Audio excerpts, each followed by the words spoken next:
Assalamualaikum warahmatullahi wabarakatuh. Saudara sekalian, kalau kita berbicara tentang orang yang suka menyalahkan orang lain, itu paling mudah kita dapatkan di dunia ini. Di sekitar kita, kadang teman kita, kadang tetangga kita, kadang keluarga kita sendiri. Sukanya hanya menyalahkan, tetapi tidak terima kalau dia yang disalahkan. Ketika orang memberikan nasihat, dia marah. Ketika orang mengkritisi, dia juga marah. Apalagi orang yang menyalahkan, dia akan lebih marah lagi. Tetapi dia dengan orang lain, dia suka melakukan hal tersebut. Dikit-dikit menyalahkan orang lain, dikit-dikit mudah dia menjelek-jelekkan orang lain.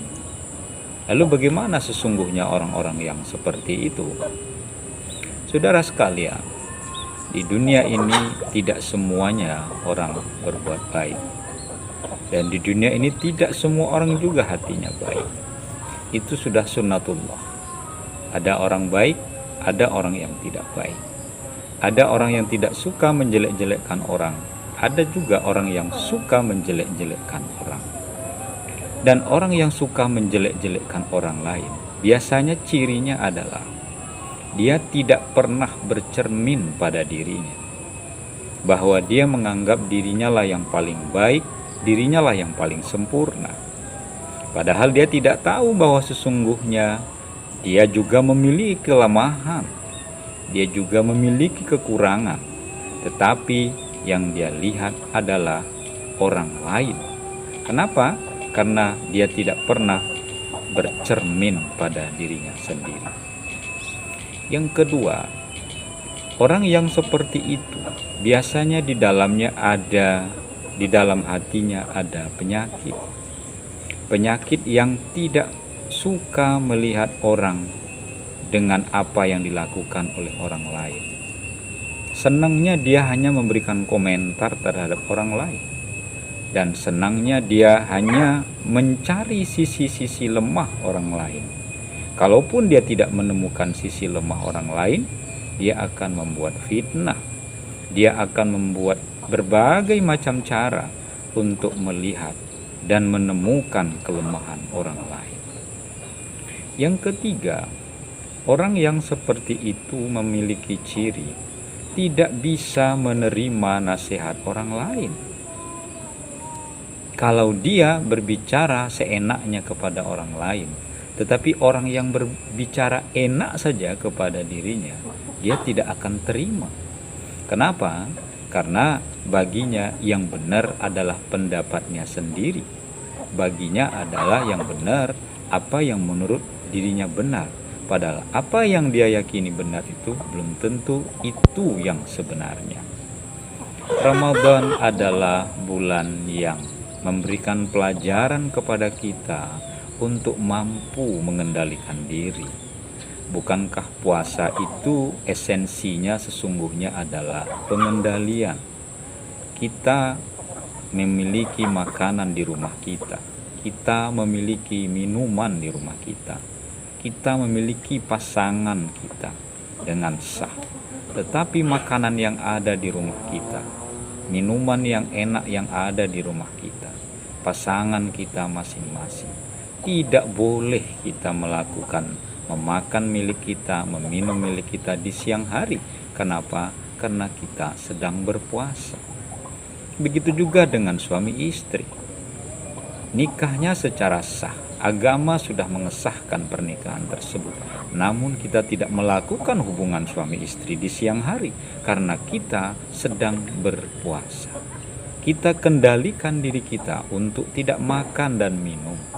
Kita kendalikan diri kita untuk tidak melakukan hubungan syahwat dengan pasangan sah kita.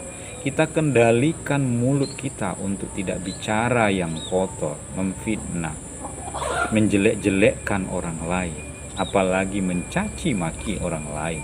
Kita kendalikan mata kita untuk tidak melihat hal-hal yang dilarang. dan kendalikan telinga kita untuk tidak mendengar hal-hal yang tidak boleh kita dengar.